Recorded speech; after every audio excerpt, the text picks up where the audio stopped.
మనకి రకరకాల పరిస్థితులన్నిటి ద్వారా రకరకాల అనుభవాలు నేర్పి ఆ శిక్షణ పూర్తయినప్పుడు మనం నేర్చుకోవాల్సిందంతా గ్రహింపులోకి వచ్చినప్పుడు ఇంకొచ్చే బిడ్డ అంటాడు. అప్పుడు మన పుట్టింటికి మనం వెళ్తాం. ఏది మన పుట్టిల్లు? అది పురుషోత్తం గారు చెప్పాడు.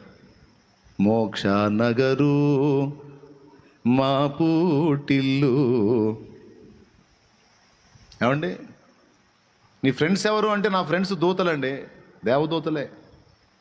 వాళ్ళకి రెక్కలు ఉంటాయి, వాళ్ళ ఆకారాలు మనకంటే కూడా బాగుంటాయి. రేపు మహిమలోకి వెళ్ళిన తర్వాత వాళ్ళు ఫ్రెండ్స్, భూమి మీద కూడా వాళ్ళే ఫ్రెండ్స్.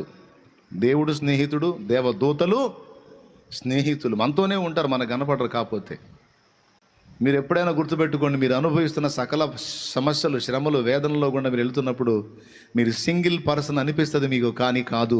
మీతో హోలీ స్పిరిట్ ఉన్నాడు, పరిశుద్ధాత్మ దేవుడు మీతో ఉన్నాడు.